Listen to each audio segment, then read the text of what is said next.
नमस्कार साथियों, आपका हमारे YouTube चैनल जुगल टेक्निकल में हार्दिक स्वागत है। मैं जुगल राठौर। साथियों, इस वीडियो में हम बात करेंगे साला दर्पण पर प्रपत्र 10 कैसे भरें, कैसे एडिट करें, अपडेट करें। काफ़ी सारे जो स्थायीकरण जिनका होना है या एसीपी जिनके लगनी है, काफ़ी सारे साथियों के मुझे लगातार मैसेज मिल रहे थे कि सर जो हमारी कार्मिक की बेसिक डिटेल है या सर्विस डिटेल है, जिसमें ज्वाइनिंग डेट है, टाइप ऑफ पोस्टिंग है, order number, order date, category, selection category, काफ़ी सारी डिटेल्स जो हैं वो गड़बड़ हैं। यानी कि उसको किस प्रकार सही करना है, एडिट करना है, साथ ही आपको लॉक करना है, प्रपत्र 10 को अनलॉक करवाना है, वेरीफाई करना है। सारी प्रोसेस स्टेप बाय स्टेप मैं आपको इस वीडियो में देने वाला हूं, तो कंप्लीट पूरा वीडियो देखिए। और आप हमारे चैनल पे नए और अभी तक आपने हमारे चैनल को सब्सक्राइब नहीं किया तो चैनल को सब्सक्राइब करें, बेल आइकन प्रेस करके ऑल पर जरूर क्लिक करें, क्योंकि ऐसी लेटेस्ट जानकारी मैं आपको लगातार देता रहता हूँ। तो शुरू करते हैं। तो देखिए साथियों, सबसे पहले तो आपको साला दर्पण इसको लॉगिन आईडी और पासवर्ड डालकर लॉगिन कर लेना है। जैसे आप लॉगिन कर लेते हैं तब आपको प्रपत्र 10 में स्थायीकरण के लिए या एसीपी के लिए जो आपको प्रपत्र 10 में संशोधन करना होता है तो किस प्रकार करना है पूरी जानकारी देखेंगे। तो सबसे पहले तो आपको जो यहाँ पर एक ऑप्शन नज़र आता है कार्मिक का, देखिए इसी कार्मिक वाले ऑप्शन पर आपको क्लिक कर देना है। इसके बाद देखिए जैसे आपने कार्मिक वाले ऑप्शन पर क्लिक किया तो यहाँ पर देखिए कार्मिक व्यक्तिगत विवरण प्रपत्र जो 10 है वो यहाँ पर मिल जाता है, इसी पर आपको क्लिक कर देना है। अब देखिए साथियों, जैसे आपने क्लिक किया तो यहाँ पर सभी कार्मिकों के प्रपत्र 10 की स्थिति आपको नजर आ जाती है। जिन भी कार्मिकों का आपने प्रपत्र 10 फिल कर रखा है तो देखिए उनके सामने आपको यस का ऑप्शन नजर आ रहा है, यानी कि इन सबका प्रपत्र 10 भरा हुआ है। आपको पहले तो ये चेक करना है कि आपका प्रपत्र 10 लॉक है या अनलॉक है। तो देखिए जैसे कि मान लीजिए मैं किसी का भी आपको चेक करके बता देता हूँ। जैसे कि मान लीजिए पहला ही कार्मिक का इसका प्रपत्र 10 में चेक करूँगा तो देखिए जैसे इस पर क्लिक किया तो देखिए मैंने इसका प्रपत्र 10 यहाँ पर ओपन किया तो यहाँ पर देखिए सारी डिटेल्स आपको नज़र आ जाएगी। प्रोफाइल 100% आपको नज़र आ रही है। अब आप यहाँ पर देखेंगे तो यहाँ पर नीचे चलेंगे तो आपको प्रपत्र 10 लॉक है या अनलॉक है इसका कैसे पता लगेगा। तो आप नीचे चलेंगे तो आपको देखिए यहाँ पर सिर्फ नेक्स्ट का ऑप्शन नज़र आ रहा है, सेव और लॉक का ऑप्शन नज़र नहीं आ रहा है। यानी कि इस कार्मिक का जो प्रपत्र 10 है ये लॉक हो रखा है, इसको आपको सबसे पहले तो अनलॉक करवाना होगा। अनलॉक आपको CBO से करवाना होता है, CBO से आप इसको अनलॉक करवाएंगे। जब अनलॉक हो जाएगा तब आपका प्रपत्र 10 आपको कैसे नजर आएगा अब देखिए मैं वो भी बता देता हूँ और किस प्रकार आपको पूरी डिटेल अपडेट करनी है। तो देखिए साथियों, मैं फिर से वापस आ चुका हूँ और यहाँ पर देखिए जिस कार्मिक का प्रपत्र 10 अनलॉक है उसको किस प्रकार चेक करेंगे। तो देखिए यहाँ पर click for from entry and edit पर क्लिक करेंगे तो देखिए यहाँ पर जैसे आप देखेंगे तो जो कार्मिक का मैंने प्रपत्र 10 यहाँ पर ओपन किया तो देखिए पहले यहाँ पर राइट टिक नज़र आ रहे थे, अब देखिए इसके एक भी राइट टिक आपको नज़र नहीं आ रहे हैं। नीचे आप चलेंगे तो यहाँ पर सारी डिटेल्स आपको मिल जाएगी। देखिए यहाँ पर नीचे आपको लॉक अनलॉक का ऑप्शन भी मिल जाता है। देखिए सेव एंड नेक्स्ट का ऑप्शन मिल जाता है और लॉक का ऑप्शन मिल जाता है, यानी कि इसका प्रपत्र 10 अनलॉक हो चुका है। अब यहाँ पर जो भी डिटेल आपको फिल करनी है वो फिल करेंगे और यहाँ से सेव नेक्स्ट करेंगे और जब सेव नेक्स्ट करके सारे डिटेल आप फिल कर लेंगे, पूरे वो सारे फिल कर लेंगे, इसके बाद आपको उनको लॉक भी करना होगा। अब डिटेल कैसे फिल करनी है वो भी मैं आपको एक एक करके बता देता हूँ। देखिए तो देखिए सबसे इम्पोर्टेंट जानकारी आपकी होती है वो है व्यक्तिगत इंफॉर्मेशन, जिसमें आपकी सारी व्यक्तिगत जानकारी होती है। जिसमें आप देखेंगे तो SI नंबर आपके होंगे, GPF नंबर आपके यहाँ पर आपको फिल करने हैं। अगर GPF नंबर आपको पता नहीं है तो आप SOSO में जाकर पता कर सकते हैं, या इसका मैंने अलग से पूरा वीडियो बना रखा है कि GPF नंबर आप किस प्रकार जो है पता करें, वो पूरी जानकारी दे सकते हैं। तो GPF नंबर आप सबके आ चुके होंगे तो उनको यहाँ पर फिल करेंगे। प्राण नंबर NPS अगर आपके बंद हो चुका है, यानी कि जो OPS आने के कारण NPS का काम बंद हो चुका है तो प्राण नंबर NPS नंबर आपको यहाँ पर खाली छोड़ देने हैं। और जिन साथियों के NPS नंबर वगैरह हैं, प्राण नंबर है तो वो फिल कर देंगे। पेन नंबर आपके जो भी वो फिल कर देंगे। आपका जो भी ब्लड ग्रुप है वो यहाँ से सेलेक्ट कर लेंगे। देखिए ब्लड ग्रुप तो आपको सारे मिल जाएंगे, तो जो भी आपका ब्लड ग्रुप वो सेलेक्ट कर लेंगे। आपके पिताजी का नाम जो भी है सही तरीके से आप यहाँ पर कैपिटल लेटर में फिल कर देंगे। मदर का नाम भी आप यहाँ पर फिल कर देंगे। इसके बाद देखिए आप जो मैरिटल स्टेटस है उसको जरूर चेक कर ले। पहले हो सकता है आप सिंगल हो और आपकी बाद में शादी हो चुकी हो, क्योंकि 2 साल बाद आप इसको चेक कर रहे हैं, या हो सकता है 5 साल बाद आप चेक कर रहे हैं। तो पहले आपका सिंगल भरा रखा हो और अब आप मैरिड हो चुके हो तो देख ले। तो यहाँ पर जो भी आपकी स्थिति है, सिंगल, मैरिड, डिवोर्स, सिंगल या विडो वगैरह जो भी स्थिति वो फिल करेंगे। अगर मैरिड आप हो चुके तो यहाँ पर हस्बैंड वाइफ का नाम भी आपको फिल करना होगा। इसके बाद देखिए अगर आपका हस्बैंड वाइफ स्टेट सर्विस में है तो सर्विस यहाँ टाइप सेलेक्ट आपको करना होगा। देखिए कौन सी सर्विस में है, अगर नहीं है तो नॉट अवेलेबल आप कर देंगे, और अगर सर्विस में है तो कौन सी सर्विस में है वो सारे ऑप्शन आपको यहाँ पर मिल जाते हैं तो वो सेलेक्ट कर लेंगे। इसके बाद देखिए अगर हस्बैंड वाइफ आपका एम्प्लॉय में आप सेलेक्ट करते हैं तो यहाँ पर उनके ID number, employee ID number आपको फिल कर देने हैं।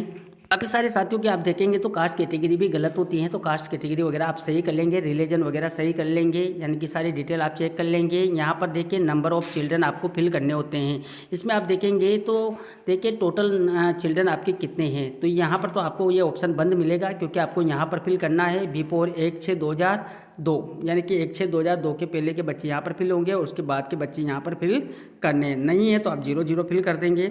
इसके बाद नीचे आपको चलना है और यहाँ पर देखिए तो आपको होम स्टेट सेलेक्ट करना है, राजस्थान या अदर राजस्थान के बाहर का है, होम डिस्ट्रिक्ट कर देंगे, जन आधार की डिटेल अपडेट कर देंगे, पासपोर्ट वगैरह आपने बना रखे तो पासपोर्ट नंबर फिल कर देंगे।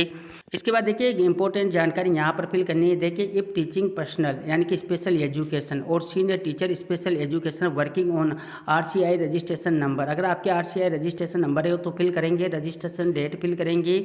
इसके बाद देखिए यहाँ पर date of joining any government service, यानी कि आपकी गवर्नमेंट सर्विस में जो सेवा में आप आए थे फर्स्ट ज्वाइनिंग तिथि वो फिल करेंगे। Date of joining education department any post वो फिल करेंगे।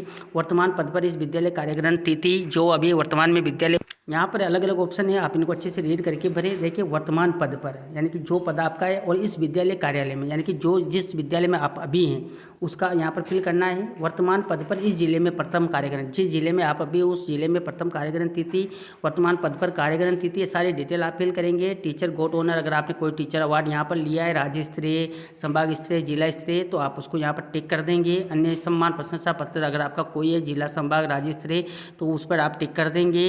इसके बाद देखिए यहाँ पर स्पोर्ट ओनर अगर आपको मिला है तो यस नो जो भी स्थिति है यहाँ पर देख लें, इनको रीड करके आप भर दें। इसके बाद स्पेशल एबिलिटी आपके पास कोई भी है इनमें से, देखिए सारे ऑप्शन आपको मिल जाएंगे।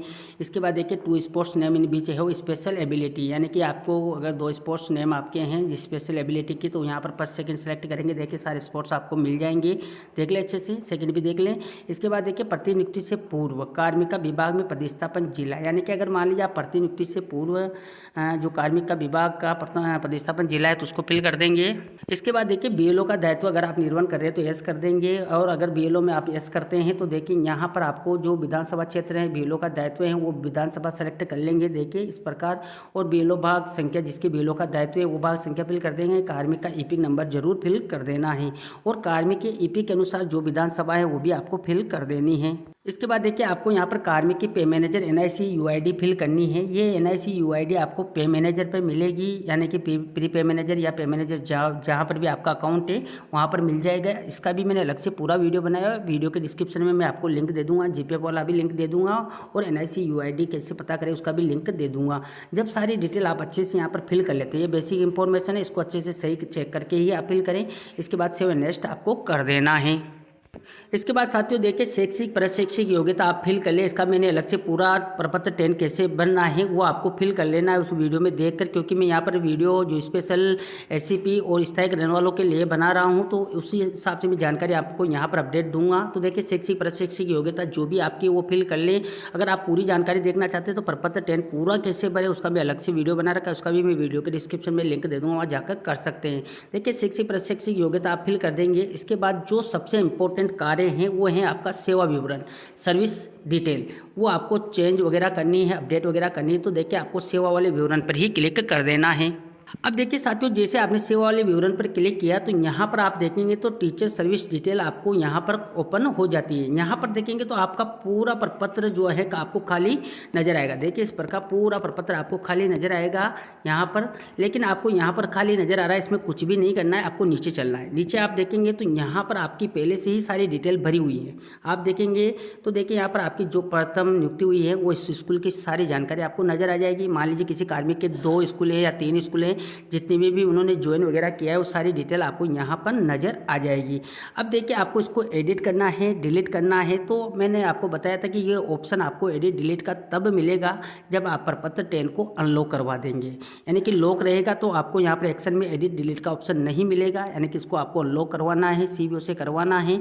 इसके बाद देखिए आप यहाँ पर पूरी जानकारी पूरे वीडियो में आपको मिलने वाली, पूरा वीडियो आपको जरूर देखना है। अब देखिए आपको यहाँ पर एडिट करना है तो एडिट पर क्लिक कर देंगे, और डिलीट करना है तो डिलीट पर क्लिक कर देंगे। अब देखिए मान लीजिए मुझे एडिट करना है तो एडिट वाले ऑप्शन पर टिक कर दूंगा। अब देखिए साथियों, मैंने यहाँ पर एडिट वाले ऑप्शन पर क्लिक किया तो ऊपर जो पूरा फॉर्म है वो भरा हुआ मेरे को नजर आएगा। देखिए मेरी जो फर्स्ट ज्वाइनिंग थी वो नजर आ जाएगी। कार्यक्रम के समय मैंने मध्याह्न पूर्व मध्याह्न पश्चात क्या किया था वो यहाँ पर नजर आ जाएगा।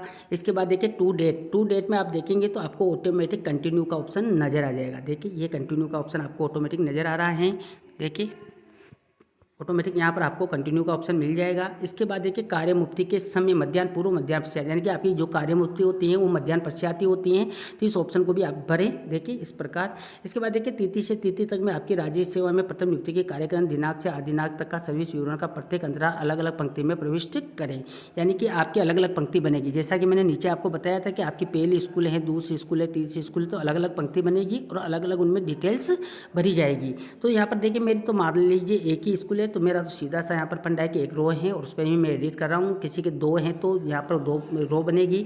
अब देखिए यहाँ पर एक्चुअल पोस्ट आपकी कौन सी है। देखिए मान लीजिए लेवल 1 है तो लेवल 1 है, सब्जेक्ट आपका नहीं आएगा। लेवल 2 है तो सब्जेक्ट आएगा, या दूसरे लेक्चरर हैं या वरिष्ठ अध्यापक है तो उनके अकॉर्डिंग यहाँ पर आ जाएगा। इसके बाद देखिए विद्यालय का स्वीकृत पद जिस पर कार्यरत है, कौन से पद पर आप कार्यरत है, यहाँ पर सारे ऑप्शन आपको मिल जाएंगे। इनकी भी जानकारी मैंने अलग से प्रपत्र 10 में दे रखी है, मैं आपको सिर्फ यहाँ पर समझाने के लिए हिसाब से इसको बता रहा हूँ। इसके बाद आपकी डिस्ट्रिक्ट, ब्लॉक, आपका जो भी विलेज पंचायत नाम है उसको सेलेक्ट कर लेंगे। इसके बाद देखिए आपके यहाँ पर विद्यालय का जो भी नाम है वो यहाँ पर सेलेक्ट कर लेंगे। विद्यालय का टाइप क्या है और क्या स्कूल का नाम है वो सब आपको मिल जाएगा, रूरल अर्बन है। अब देखिए सबसे इम्पोर्टेंट आपका जो काम है वो टाइप ऑफ पोस्टिंग। देखिए यहाँ पर आपको टाइप ऑफ जो पोस्टिंग वो सेलेक्ट करना है। इस पर जैसे आप क्लिक करेंगे तो देखिए यहाँ पर काफ़ी सारे ऑप्शन आपको मिल जाएंगे। यहाँ पर सबसे इंपॉर्टेंट है कि आपकी पोस्टिंग इस स्कूल में, जिस स्कूल में आप एडिट करें वो कैसी हुई है। काफ़ी सारे साथियों ने डायरेक्ट आरपीएससी कर रखा है, किसी ने डायरेक्ट नॉन आरपीएससी कर रखा है। तो जो भी है आपकी स्थिति, जैसे मान लीजिए थर्ड ग्रेड वालों की नियुक्ति जिला परिषद से होती है तो उनको डीआर जिला परिषद करना होता है। देखिए यहाँ पर ऑप्शन उनको मिल जाएगा डीआर जिला परिषद। देखिए इस प्रकार काफ़ी सारे साथियों का एडजस्टमेंट होता है तो एडजस्टमेंट करेंगे। काफ़ी सारों का प्रमोशन होता है, सस्पेंशन होता है, एपीओ होते हैं, या ट्रांसफर सेम पोस्ट पे होता है, या ट्रांसफर अगेंस्ट पोस्ट पे होता है, एडोक होते हैं, डेपुटेशन होते हैं, अनुकंपा होता है, पाते वेतन होता है। काफ़ी सारे ऑप्शन आपको यहाँ पर मिल जाएंगे। तो जो मान लीजिए थर्ड ग्रेड से सीधी नियुक्ति होती है, जिनकी सीधी भर्ती से नियुक्ति होती है तो डीआर जिला परिषद से होती है तो डीआर जिला परिषद यहाँ से सिलेक्ट कर लेंगे। तो ये काफ़ी इंपॉर्टेंट है, टाइप ऑफ पोस्टिंग आपको कैसे करना है। ऑर्डर नंबर आपको यहाँ पर फिल करने हैं और ऑर्डर डेट यहाँ पर फिल करने। अब काफ़ी सारे साथियों के सवाल थे कि यहाँ पर पंचायत समिति के ऑर्डर नंबर और डेट भरें या जिला परिषद के भरें। तो मैं बता दूँ कि आप पंचायत समिति के भी यहाँ पर भर सकते हैं। पंचायत समिति का ऑर्डर नंबर आ जाएगा, उसकी डेट आ जाएगी। अगर मान लीजिए आप जिला परिषद का भरते हैं, क्योंकि आपने यहाँ पर टाइप ऑफ पोस्टिंग जिला परिषद लिए हैं, तो आप जिला परिषद का भी भर सकते हैं। जिला परिषद का ऑर्डर नंबर, उसकी डेट भी यहाँ पर आ जाएगी। यानी कि जो आप यहाँ पर ऑर्डर नंबर भरेंगे उसी की डेट आपको फिल करनी है। तो दोनों देख लें, यहाँ पर दोनों का चल जाएगा, कोई दिक्कत इसमें आती नहीं है। मेरिट नंबर देख लें केवल सीधी भर्ती से, यानी कि आपका जो मेरिट क्रमांक है राज्य स्तर है वो भर दें यहाँ पर। इसके बाद देखिए काफ़ी सारे साथियों के मुझे मैसेज में मिल रहे थे कि सर मेरिट ईयर जो हमारा है वो गड़बड़ आ रहा है। जैसे कि मान लीजिए मेरिट नंबर के पीछे किसी के 2022 आ रहा है, किसी के 2023 आ रहा है, किसी के 2024 आ रहा है। तो यहाँ पर जो ईयर आपने सेलेक्ट कर रखा होगा वही आपको नज़र आएगा। देखिए 2023 मैंने भर रखा है, किसी ने 2022 भर रखा है, तो जो देख ले आपकी मेरिट ईयर जो भी है वो यहाँ पर फिल करेंगे। इसके बाद देखिए सिलेक्शन कैटेगरी, ये भी काफ़ी इंपॉर्टेंट है। काफ़ी सारे साथियों की सिलेक्शन कैटेगरी तो जनरल में हुआ है, लेकिन उन्होंने अपनी कैटेगरी ओबीसी है, एससी है, एसटी है, ईडब्ल्यूएस है, वो फिल कर रखी हैं। तो आपकी सिलेक्शन कैटेगरी जिसमें आपका सिलेक्शन हुआ है उसको सिलेक्ट कर लेंगे। देखिए यहाँ पर। इसके बाद देखिए यदि सीधी भर्ती से नियुक्ति है तो स्थायीकरण विवरण, अभी आपका स्थायीकरण नहीं हुआ है मान लीजिए, तो आपको इनको खाली छोड़ देना है। और एससीपी के प्रकरण में तो उनको स्थायीकरण विवरण पहले बनना होगा, क्योंकि एससीपी तो 9 वर्षीय 18 वर्षीय वगैरह लगती है, तो परमानेंट डेट और परमानेंट नंबर उनके केस में आ जाएगा। इसके बाद देखिए यहाँ पर डेट वगैरह फिल कर देंगे। इसके बाद देखिए क्या आपको नोशनल लाभ मिला है। अब मान लीजिए काफ़ी सारे साथी होते हैं जिनको नोशनल लाभ भी मिलता है, तो उनको येस करना होता है। और नोशनल लाभ दे दिनांक, यानी कि कब से उनको नोशनल लाभ दिया जा रहा है वो फिल करना है। उसका आदेश क्रमांक, उसकी दिनांक भी फिल करनी होती है। और जिनको नोशनल लाभ नहीं मिला है तो वो नहीं करेंगे, ऑटोमेटिक ऑप्शन उनके बंद हो जाएंगे। इसके बाद देखिए एक और ऑप्शन आपको मिलता है कि क्या आपको पूर्व चयन तिथि से वास्तविक परिलाभ दे हैं, यानी कि आपको पूर्व चयन तिथि से वास्तविक परिलाभ दिए जाते हैं काफ़ी सारे साथियों को, तो उनको हाँ करना होता है। और जिनके लिए नहीं है तो उनको नहीं करना है। और समान पद पर चयन जिसमें कार्मिक को प्रथम नियुक्ति तिथि से वास्तविक परिलाभ दे हैं, तो देखिए यहाँ पर यस करेंगे तो ये डेट भी नहीं होगी, और नहीं करते तो आपको ये खाली रहने देना है। तो जिनकी सीधी नियुक्ति हुई है और उनको वास्तविक परिलाभ वगैरह दे नहीं है तो वो नहीं करेंगे। और इस प्रकार ये सारी डिटेल फिल करेंगे, अच्छे से चेक कर लेंगे। इसके बाद आपको सेव कर देना है। देखिए साथियों, जब आप सेव करते हैं तो यहाँ पर एक एरर आपको हमेशा नजर आएगा, प्लीज़ सेलेक्ट पंचायत नेम, यानी कि पंचायत नेम आपको सेलेक्ट करने के लिए बोलेगा, तो आपको पंचायत जो नेम है वो सिलेक्ट करना है। तो देखिए मैंने यहाँ पर पंचायत नेम सेलेक्ट कर लिया है। इसके बाद आपको विलेज नेम भी सेलेक्ट करना होता है। जब आप डिटेल सेव कर लेते हैं, इसके बाद पीछे से आपको नीचे चलना है और नीचे आपको सेव पर क्लिक कर देना है। जैसे आप सेव पर क्लिक करेंगे तो यहाँ पर आपकी डिटेल थोड़ी सी प्रोसेस लेगा और सेव हो जाएगी। देखिए यहाँ पर सर्विस डिटेल अपडेट सक्सेसफुली, यानी कि आपने जो भी सर्विस डिटेल यहाँ पर अपडेट की वो सक्सेसफुली हो चुकी है, आपको क्लोज कर देना है। अब यहाँ पर देखिए जो भी डिटेल्स आपने फिल की है उसको आप नीचे जाकर चेक कर सकते हैं। टाइप ऑफ पोस्टिंग में जाकर देख सकते हैं आपका यहाँ पर जो भी पहले डीआर जिला परिषद नहीं आ रहा था, मान लीजिए डायरेक्ट आरपीएससी या डायरेक्ट नॉन आरपीएससी आ रहा था, या और भी आपके ऑप्शन हो सकते हैं। तो यहाँ पर देखिए टाइप ऑफ पोस्टिंग आप चेक कर लें और डिटेल्स आपने जो फिल करी वो चेक कर लें।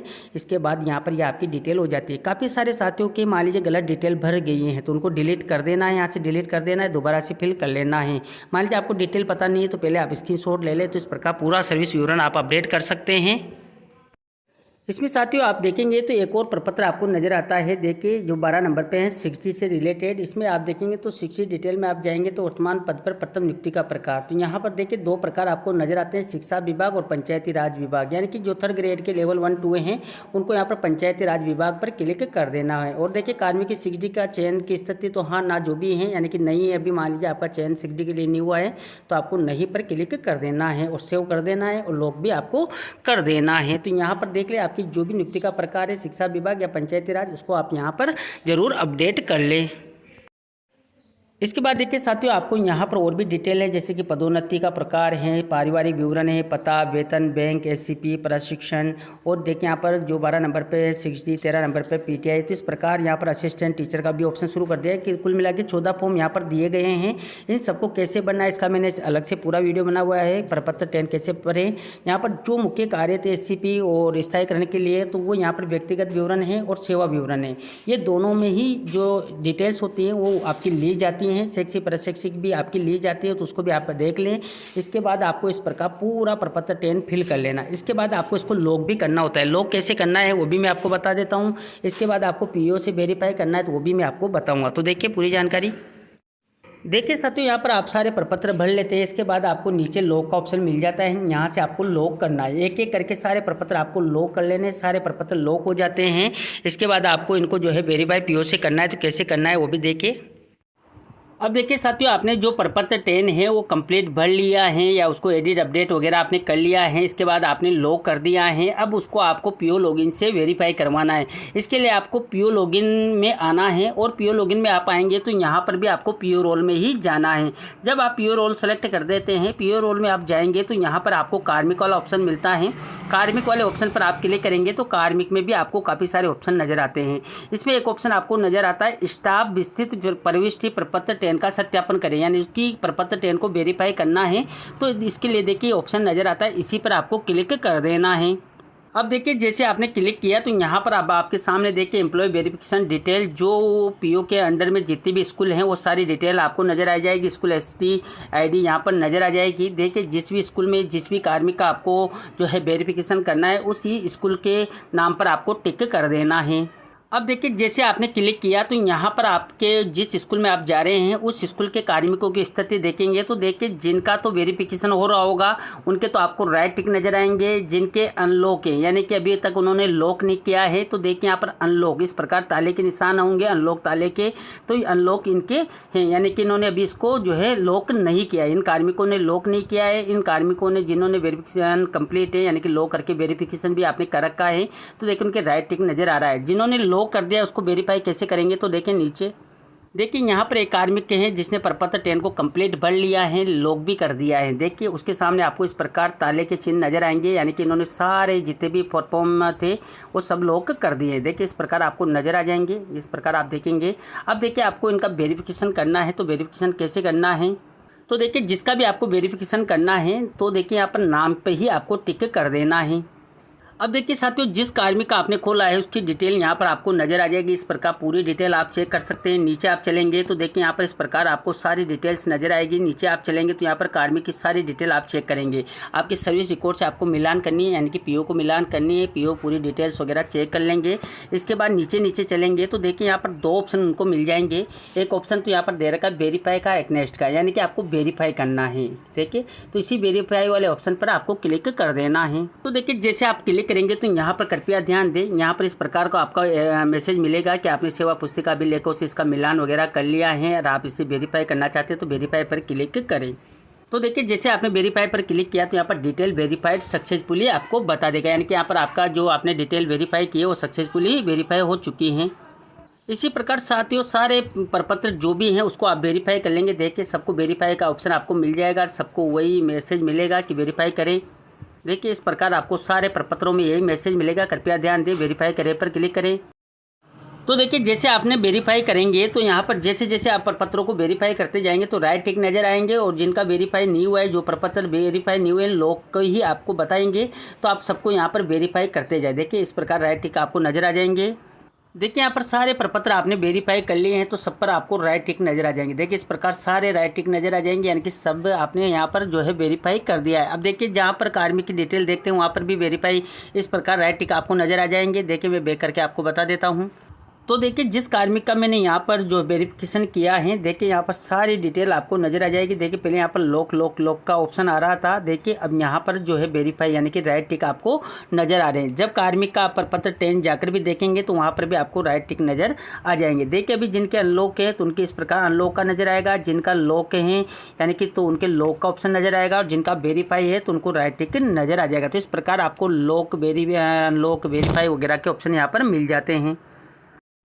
अब देखिए मैं यहाँ पर फिर से जो है कार्मिक का प्रपत्र 10 मैंने ओपन किया तो यहाँ पर देखेंगे तो प्रपत्र 10 में देखिए पहले यहाँ पर लॉक के ऑप्शन नज़र आ रहे थे, यानी कि हमने लॉक करके इसको जो है पीओ को फॉरवर्ड किया था। तो अब इसने पीओ ने जो है वेरिफिकेशन कर दिया है। वेरिफिकेशन में आप देखेंगे तो यहाँ पर देखेंगे तो सब पे राइट टिक आपको नज़र आ रहे हैं, यानी इसका वेरिफिकेशन हो चुका है। यानी कि अब आप इसमें प्रपत्र 10 में कुछ भी नहीं कर सकते क्योंकि पीओ ने वेरीफाई कर दिया है। अगर फिर भी कुछ गलती वगैरह आपकी फिर से रह जाती है तो वही आपको सीबीओ से अनलॉक करवाना होगा, फिर आपको जो प्रपत्र 10 में एडिट वगैरह करके लॉक करना है, फिर से ये पीओ के पास जाएगा, वेरिफिकेशन होगा। तो इस प्रकार ये सारी प्रोसेस रहती हैं। तो इस प्रकार साथियों जो सारी डिटेल आपने यहाँ पर प्रपत्र 10 में अपडेट की हैं वो सारी डिटेल अब आपके स्टाफ लॉगिन में जाकर देखेंगे। जहाँ पर स्थायीकरण के लिए आप आवेदन कर रहे हैं या एससीपी के लिए आवेदन कर रहे हैं, जो भी डिटेल आपको अपडेट करनी थी वो अपडेट आपने कर ली है। अब आपको उन जहाँ पर भी आप आवेदन कर रहे हैं वहाँ पर वो डिटेल आपको सही नज़र आएगी क्योंकि आपने अपडेट कर लिया है।